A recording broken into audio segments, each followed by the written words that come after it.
2%. Yeah. Special thanks to Fraser up there for organizing this, and also for all of you to stick around until this late. It's a pleasure to be here surrounded by such good speakers. So thank you. So yeah, I'm Hector, as Lily gracefully introduced me, and I do research at the moment for Typotheque. I hope you can hear me fine and right. Cool. So basically my work centers, as Lily said, on researching cognitive aspects of letters. So basically accessibility using research methods from psychology. But today's talk is about something slightly different. I'm going to start by talking about accessibility, this thing that we'll know about and that the United Nations considers a human right, a basic human right. The designing with accessibility in mind means that we're trying to make the barriers as small as possible and try to aim to design for as many people as we can. This, of course, is true for the Latin script, but also for other writing systems of the word. Writing accessibly, designing type accessibly can be also extrapolated to other writing systems. Like, for example, these ones, which are the ones that Typotheque currently supports. Typotheque fonts currently support. If I counted them right, they should be around 28 writing scripts that we cover. And we try to make it as accessible for each of them. And we do this by, on the one hand, asking people directly in the communities, of course, using native designers. Abira right here actually has some involvement with some of our projects who spoke today earlier. But we also use quantitative research, which is my part in the company. It's what I do at Typotheque. This, for example, is a screenshot from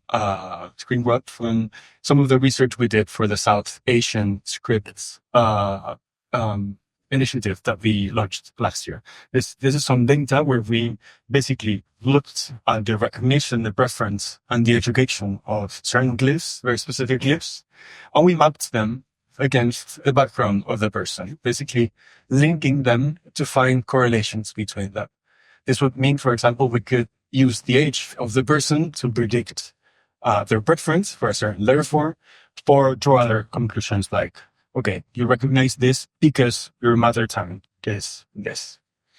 All of this, of course, is to gather recommendations and gain internal knowledge, but also to publish it so that other people can also gain this insightful information about the script. These are some findings on the diagram, and in each of the columns you can see different variations of a letter form in different ways, and the findings that we found on each of them. We produced this and we published these on typotheque.com under Creative Commons licenses. These are licenses where everybody can reuse the content and learn from it, and also recreate new things and multiply the knowledge. So as I was saying, this would be research for marginalized groups, basically trying to make sure that we democratize the access to tools. But another type of accessibility, which is the one I'm going to focus on today's lecture, is such for people with different abilities. People with different abilities, oftentimes miscalled people with disabilities, are people that need specific things to access the world in the same way. And when it comes to type design, there's been several approaches to helping people read. And many of these tend to be silver bullets that claim that they can help a very vast majority, well, a very vast minority of users. For example, this is Bionic Reading, something that got published a couple of years ago, that aimed to help readers, but couldn't be rendered useless if replicated in the lab. A few papers came out a couple of years later that proved that it was unprovable. It was impossible to prove its efficiency. So the project that I want to tell you about today actually happened within a lab, specifically in Paris. We were working at the 1520 National Ophthalmology Hospital, the only public hospital of France where people are treated for eye diseases. And we wanted to improve the wayfinding system here. This was thanks to a collaboration with Integral Designers, which is a design studio from Paris, with which we had already collaborated. Their specialty is wayfinding systems, so they're specialized in that, and we do tag design. So it was a good match to find something to connect over. But this wasn't the first collaboration that we did. Previously, Peter had worked with Integral on the Vienna airport wayfinding, designing a typeface for the wayfinding, and also for the metro wayfinding overhaul, which is being launched at the moment. So new stations are now using the new wayfinding with bespoke font designed by Typotheque. I want to walk you through how the hospital looked before the overhaul, how the signage was laid out. This was the signage before the overhaul. It used mainly Arial, but sometimes also Calibri, in different weights, and with very messy layouts, pretty much. So it was pretty hard to navigate the hospital back in the day. This was because the medics were the only ones writing the signs, printing them out, and just hanging them on the walls. So over the years, the wayfinding got more and more and more complex to the point of these, which were kind of hard to navigate, especially if you are a person with impaired vision. Right? You go for your appointment and you're faced with this. So my job in this project was to optimize the type, make sure that the type was as good as it could get for the users that the type was intended to. Again, we didn't try to make a solution that would help for everyone. We just wanted to target the patients of the hospital and try to help them find their way within the hospital. And when we started looking at the plan, the floor map of the hospital, we very soon realized one thing. The hospital divided patients in a way that the wayfinding they would encounter would relate to the disease or the problem they were going to fix. This meant that we could profile the people throughout the hospital and build wayfinding that passively adapted for each group.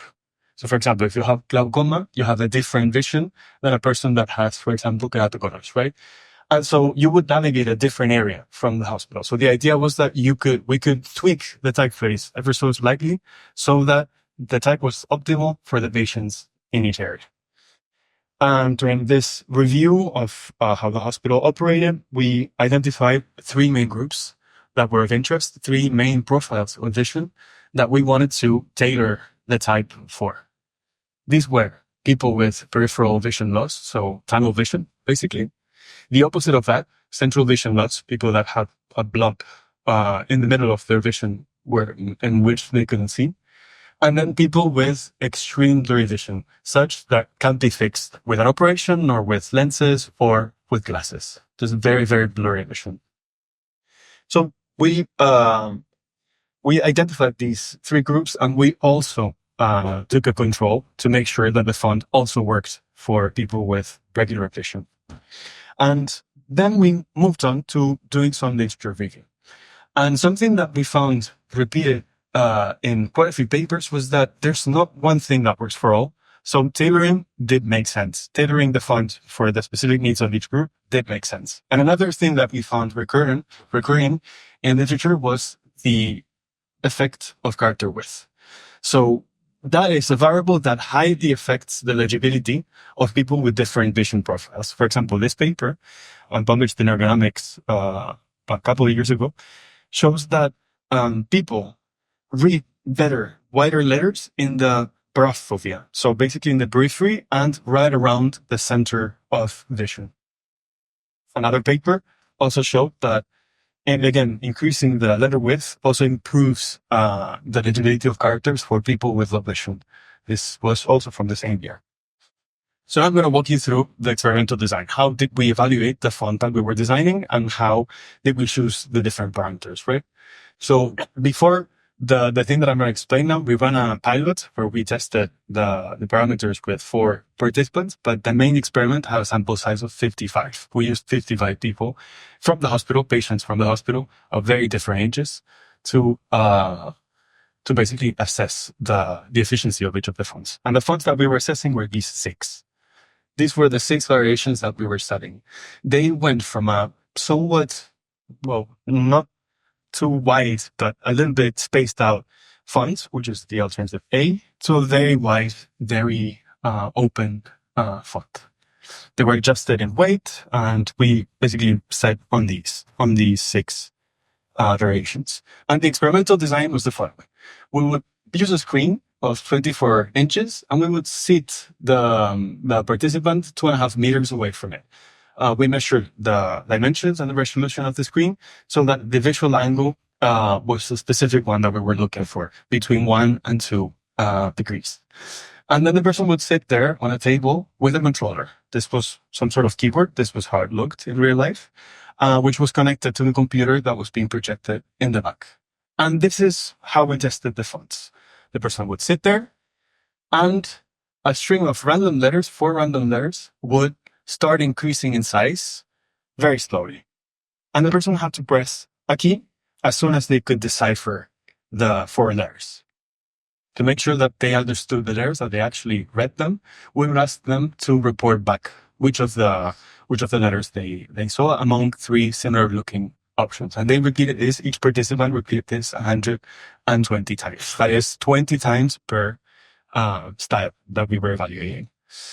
So we repeated this. The medics at the hospital, more than anybody else, helped us repeat this with very kind patients that were very interested in this new project to help the accessibility of the hospital. So we repeated this 55 times with people with very different profiles, from people with blurry vision to people with a vision loss in their periphery to people with a big blob in the middle of their vision. And we also did the same with workers and people with healthy vision at the hospital.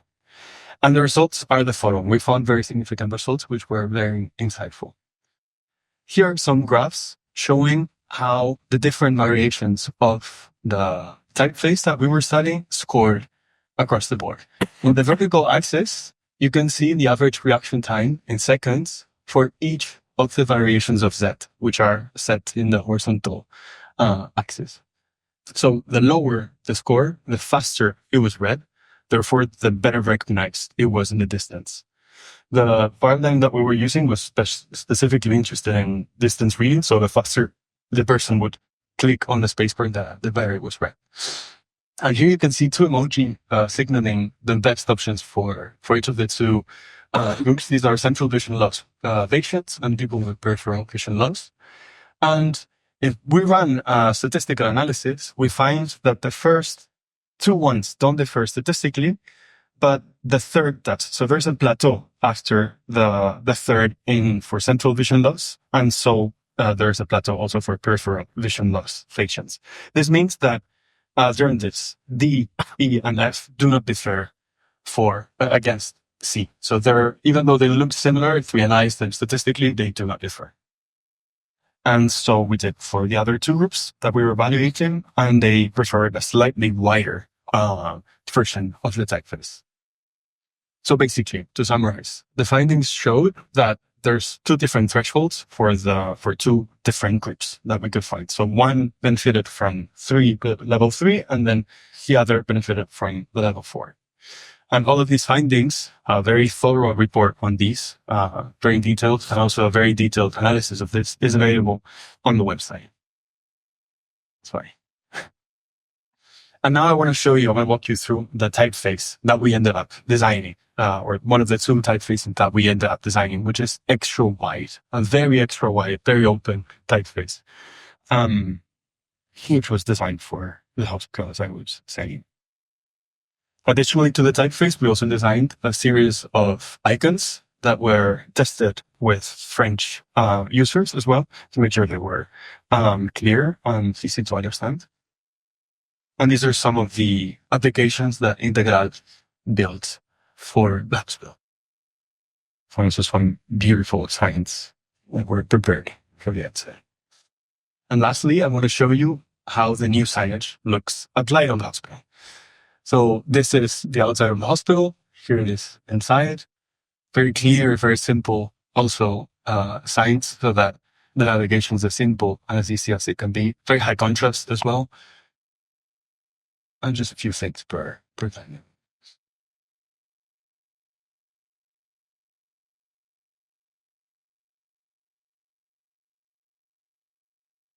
So yeah, this this typeface ended up being Z, which is Typotheque's last release.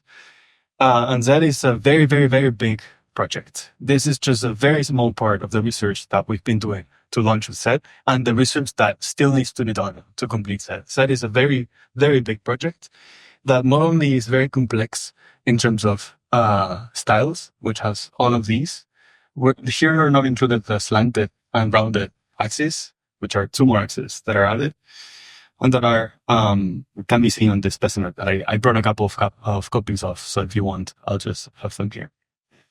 But Z is not only designed for people with different abilities, but also for people in marginalized groups. And also another thing that I wanted to mention regarding people with different abilities is that we also worked beyond visual ability, so beyond vision, to also design a typeface that works in Braille, that can be set side by side with Braille.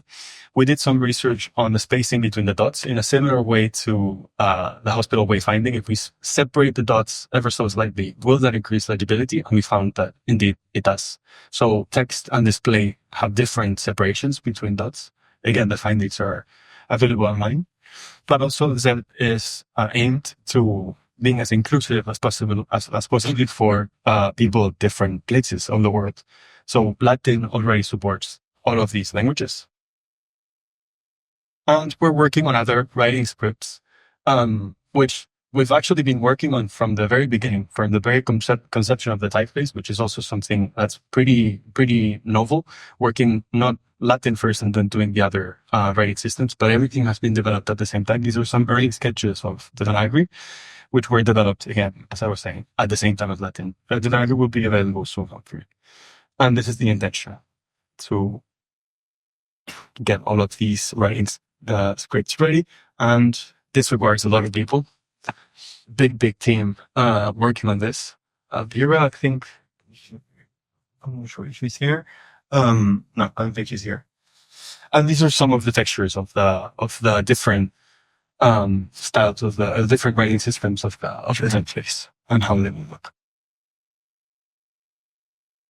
And of course, again, we're doing this research not only for Latin, but for other writing scripts. And for example, for Thai, we went this year to Bangkok, actually, to replicate this study in Thai.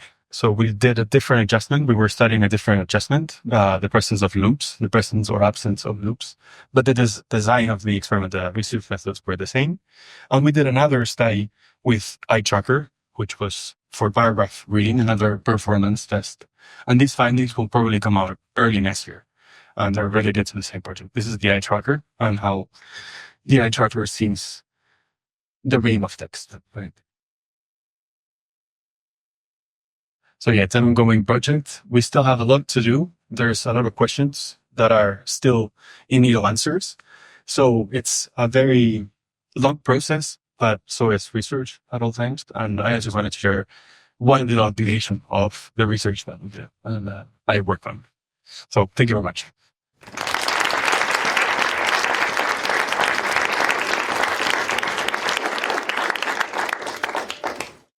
Any questions? Remarks? I've done a little bit of work on accessibility design before, and when I was doing my research, I found so much information on digital applications of design, like the do's and don'ts and things like that for people with various accessibility issues, but hardly anything for print, like specific requirements. Have you found anything that is really drastically different between the two mediums, or anything that is actually the same? The thing with, well, I mean, there's quite a bit of literature in print, but I feel like this type of like a distance reading experiment is very easy to do digitally, but in a physical medium, there's a lot of other variables that are added. The environmental light, the contrast of the pieces, and so the research that has been made in the physical medium is somewhat limited. But I feel there's plenty of it online. If you look for some literature on the topic, Sophie, I think, has quite a few. Sophie Bayer has been collaborating with this project. She's worked with us, and I think she has a couple of studies on print legibility in Latin.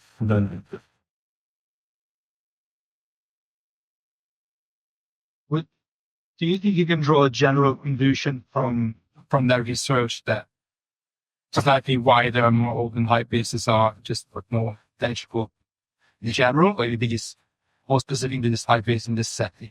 I think they are. Yeah, they are. Wider means more accessible. That was the first finding that we did when we were doing literature review. We were like, if we go wider, we'll probably find something that's better for specifically these groups. And Zen actually has a very extra wide version because of this for accessibility, and we recommend that for these uses. It definitely depends on the typeface, because another thing that highly affects legibility is the openness of counters. So of course, if you have a very close but very wide typeface, your C will be confused with the O. It's like that. So many other variables are also in play. So legibility is such a complex thing that we can't really extrapolate much. It would be fair. Oh. It looked as if on the slides that the signage that was implemented was in quite a different position relative to people's eye level than the befores, where there were lots of signs above, and most of the signs seemed to be at the sort of mid height. So that's obviously part of what the design group were doing as well. But were you testing any of that aspect? I don't know if you've heard, but it's about the height of where the placement of the signage was. Before it was very high, and then after it was lower. Yeah, it was intentional. So there's quite a few users that get to the hospital in a wheelchair. So it was for them that everything was lowered. Then we early on realized the higher signage was detrimental for that. So everything was lowered for that reason. Yeah. And do you think the width of the letters helps when you're approaching a sign obliquely? Because I mean, it's a building with a lot of corridors by the look of it. Yeah. Relatively narrow corridors. It's not like a railway station with big open spaces. No. So I guess you're quite often approaching signage obliquely rather than head on. Still, I think wider letter forms are beneficial, right? For that, because you're still getting, like, the distortion would be very bad for narrower letter forms, right? Yeah. But yeah, it's a very good point. Obliqueness, yeah. Sorry. Yeah, I'm a little bit curious about, say, you kind of presented all this research that was done about the kind of use of the of how the font would be used, but then when you kind of present the final font, there was this kind of jump where, like, kind of more stylistic elements were kind of introduced. And I just wonder about the process of, like, negotiating these kind of the usefulness and the research done with kind of stylistic approach, obviously. What do you mean exactly? Like, because the hospital project was a very specific applied thing that brought very valuable knowledge for the design of the font, and it informed the design of the font. But what do you mean? Like, I felt like there were kind of elements of style in fine font that weren't necessarily related to the research they presented. Yeah. And I assume, like, these were things that type designers also brought just from their experience. I'm just very curious to imagine how those, like, bringing this research, but also working with tech designers who have, like, have the kind of interplay of those two.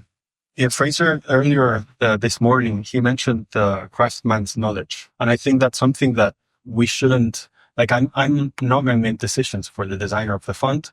If they have a question, they come to me. Like, we're not doing a research driven approach to design. There's, of course, the last say is on the designer, because they have the knowledge, a lot of knowledge, and I'm not a type designer. So I come with this naivety to, like, to the type design process. So there's definitely a lot of personal say and design choices that were made for that. The version like this that you see right here, this is a display, and the version that was used for the hospital was that text, which has much more open counters, and it's designed for accessibility. This is for display purposes. Also very accessible, but for another use. I think the gentleman is rather polite in his question. He probably wants to ask is, did your research say that above a certain width, you're okay to add more width and there's no difference in the performance? Yeah. So then your designer said, let's add an outstroke to the L. Say it again. So your research suggests that above a certain width, you don't have any statistical difference, but you don't decrease the performance. So it's okay. You've got a range of widths to play with. So then if your designer wants to make the sinus more memorable, they can add an outstroke to the L, which is, I think, what the gentleman saw and identified in the sinus as different from the experimental material. And the research suggests you can actually add the outstroke and you're okay. I honestly, you got me right there. I'm not sure. Let me see if we have it here. You're referring to Again, here those have an L fatigue outstroke. and before. And we see the experimental material. Before you get.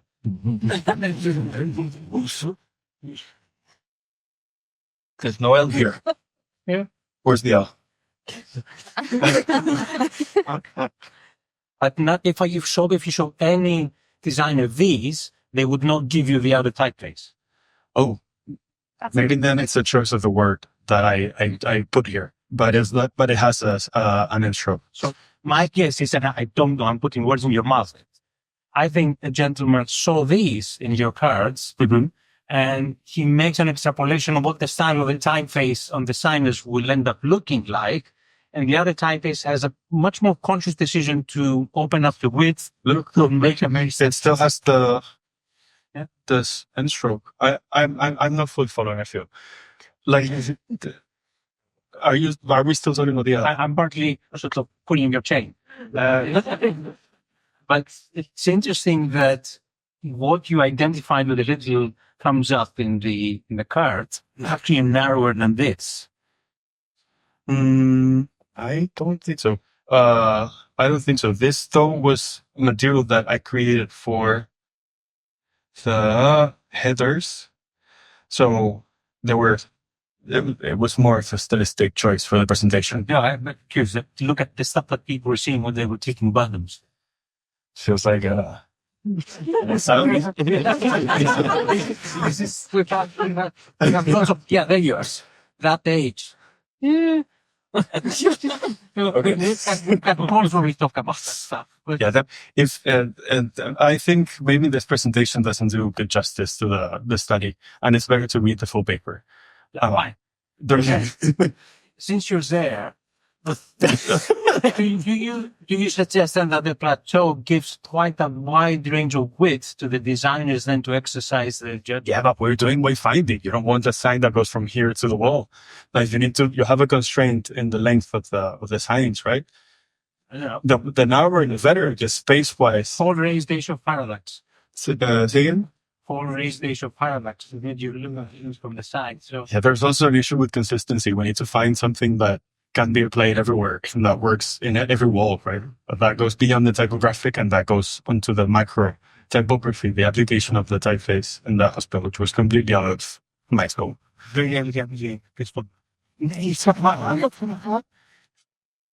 Any more? Okay, yes, sir. I have this question that you mentioned the fact that why you had this term for medical, so you can, but you just said it to answer correctly that there's a thing like smaller words, which means for signage, or longer words, or next. Yeah, so the question regards to the length of the stimuli. So like shorter words width is beneficial, but maybe for a longer paragraph, maybe it's harder. Yes, this is only for distance reading. The experiment and the paradigm is only for distance reading and for being very far in the corridor and deciphering what it says at the end without having to get closer to it. We're not talking about a brochure of the hospital fully written in this. We wouldn't. It's very like. So, But if you fix the crowding of the letters, but for 3 letters, you fix the crowding for a word. yeah, That's what you're saying, isn't it? Yeah. Yeah.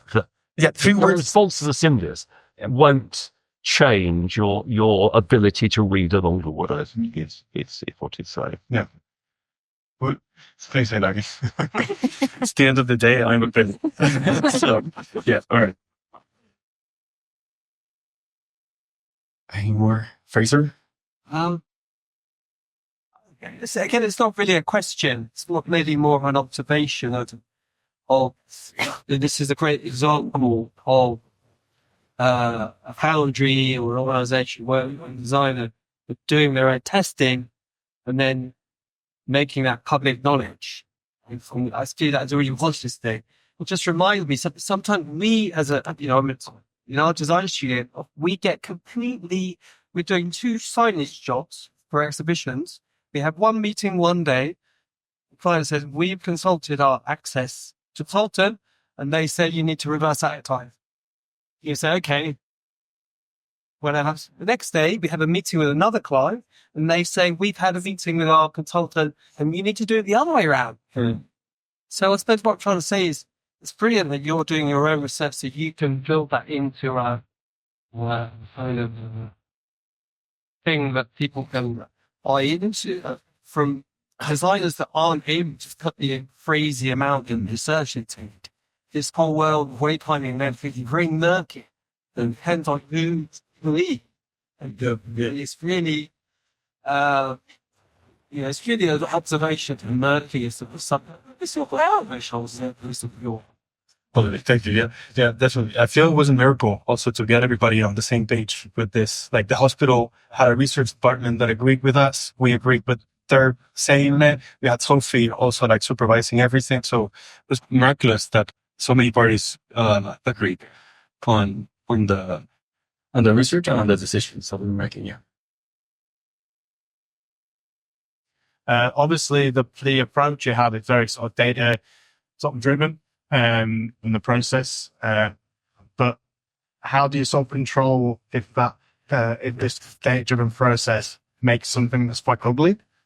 Like there must be something that you're doing within the whole team that says, this thing that suggests X, but that's not going to look great for whatever reasons. Is something that you do within your process that sort of puts in the visual beauty or something like that? Yeah, again, I think we're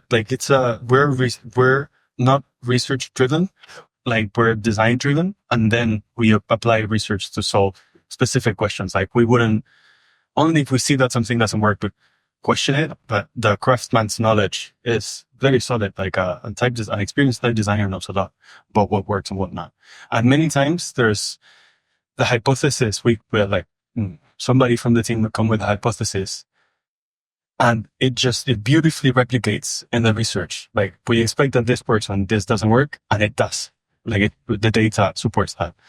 There's other things when that doesn't happen, which are a bit more painful to deal with data. What's your research about the font size used? It's like, I presume if you use a condensed font, the font size could be a lot bigger, but you're testing lists across one size. So like, was there any research adjusting for font size because the same word could be larger if it's more condensed? So what we were measuring, like this is size threshold. So acuity threshold. So it's how small the font can get for it to remain legible. So that's the variable. Is that where you're? No, well, if you have the word hospital and it's very wide on a sign, on a wall. Yeah. It can only be so big to fit on that wall. Mm-hmm. If it's condensed, it can be 4 times bigger. Yeah. So I'm asking, how did they determine the size, like the actual font size, and like what was that an adjustment? The physical restraints, like that wasn't on our end. It was that was a decision when they were applying the wayfinding. Okay. Yeah. But once that was decided, that's where. Thanks. Can I partially answer your question? I mean, there's enough other research which says that the trade-off against the trade-off considerations against condensed time are really, really, you really don't want to go there.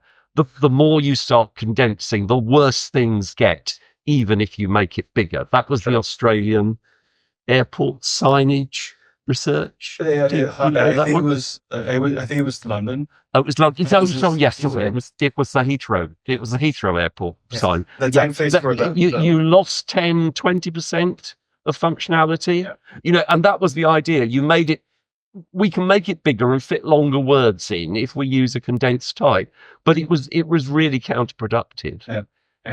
So that kind of marries with what you found. Yeah, yeah. And it also looks much uglier if you're making a huge sign with very condensed letter. Like it's very striking visually. And like you don't want also a font that takes many like fixations to read it. Like you wouldn't want like hospital, but very big. You're like trying to do that. Just being like letter. Like letter, the more condensed of these sort of examples. But sorry, but yeah, I think your point applies. Super. I see some people coming from the other lectures, so I think, you can reach me after the teacher.